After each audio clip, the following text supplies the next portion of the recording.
At least 6,000 passengers remain at sea on cruise liners despite the coronavirus pandemic, Guardian analysis has found, amid growing scrutiny of the cruise industry's reaction to the spread of COVID-19.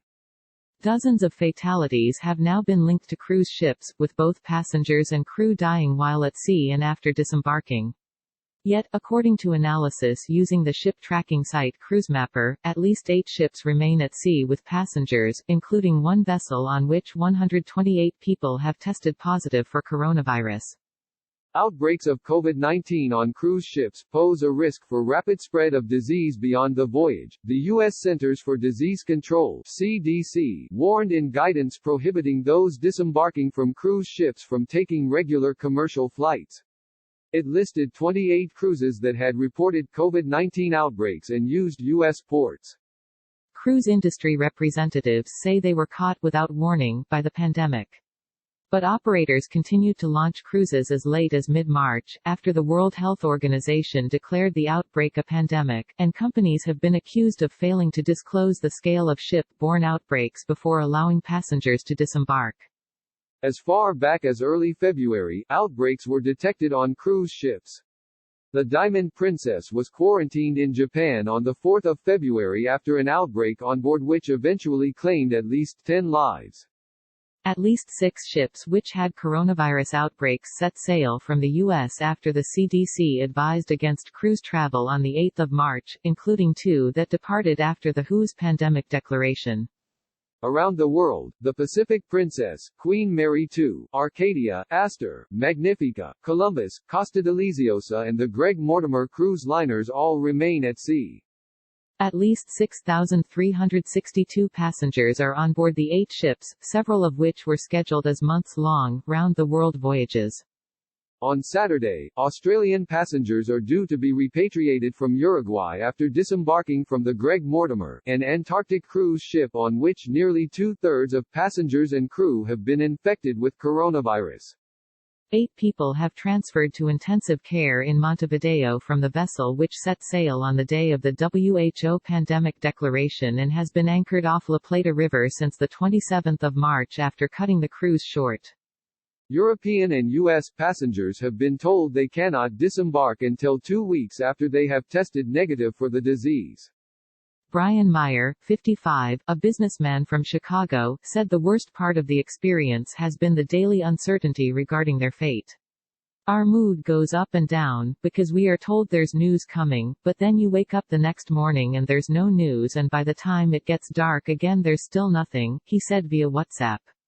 There are currently no reports of COVID-19 on any of the other ships currently at sea.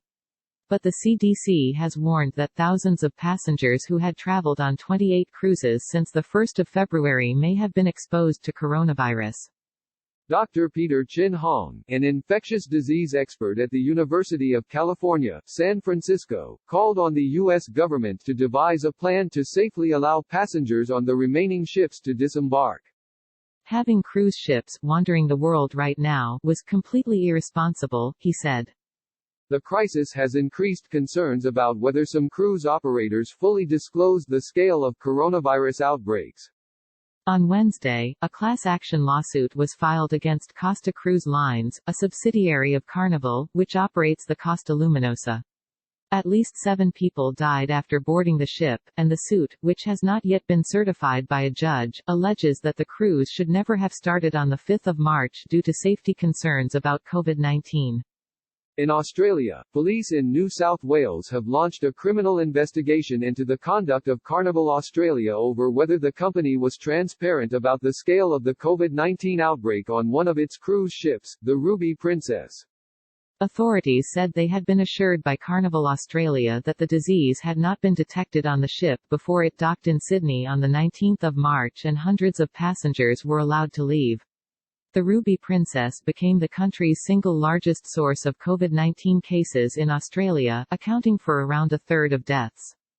In San Diego, the Celebrity Eclipse was allowed to unload about 2,300 passengers on 30 March after assuring port officials that there was no illness aboard the ship, which had been turned away from a port in Chile. But a woman hospitalized immediately after leaving the ship tested positive for COVID-19. Her husband, David Nystrom, told local television in San Diego that the cruise ship's dispensary had been overflowing with sick patients for a week. She had all the symptoms a week before that ship docked and many other people had the symptoms, Nystrom said. He said the ship's medical bay was standing room only. I would guess at least 50 people every day sitting in chairs waiting, people sweating, people coughing. Royal Caribbean, the ship's operator, did not respond to a request for comment. Meanwhile, Florida's Attorney General, Ashley Moody, has announced an investigation into whether sales pitches by Norwegian Cruise Line (NCL) sought to downplay concerns about COVID-19 in one case, allegedly telling customers, the coronavirus can only survive in cold temperatures, so the Caribbean is a fantastic choice for your next cruise. NCL did not respond when contacted by The Guardian. Passengers have also launched individual lawsuits. On Tuesday, a couple who were infected on a cruise to Europe filed a suit against Costa Cruises in a U.S. federal court. 3 passengers died and many were infected on the voyage of the Costa Luminosa, which left Florida on the 5th of March. This cruise never should have set sail from Fort Lauderdale in the first place because by the 5th of March 2020 the global cruise industry was well aware of the 2 Princess cruise ships that resulted in a massive outbreak of the virus and numerous deaths, said Michael Winkleman, the attorney who filed the suit in a statement obtained by the Miami Herald. Carnival Corporation, which owns Costa Cruises, Holland America Line and Carnival Australia, did not comment on specific allegations in this article. But in a statement to The Guardian, the corporation said both it and its subsidiaries had taken more precautions and actions than most. We have only 7 out of a fleet of 105 ships with guests who tested positive since last December, when the first case became public. Unlike some, we immediately took action and suspended our cruises in China and later in parts of Asia, it said. Cruise industry leaders have described the situations facing the stranded cruise ships as coming, without warning, from an unprecedented crisis. These travelers could have been any one of us or our families, unexpectedly caught in the middle of this unprecedented closure of global borders that happened in a matter of days and without warning, said Orlando Ashford, the president of Holland America Line, after 4 died on its Zaandam cruise ship. Cruise Lines International Association, the largest trade association for the industry, confirmed The Guardian's figures on vessels still at sea and said, upon declaration by the WHO of a pandemic, CLIA member cruise lines voluntarily suspended operations worldwide, making the cruise industry one of the first to do so.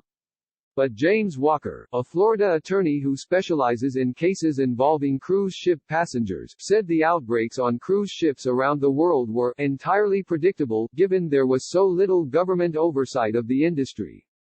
He said the cruise industry should have halted operations much sooner, and also criticized the U.S. government's response to the crisis. It's been abysmal, he said. It seems out of control, quite frankly. No one seems to have a plan.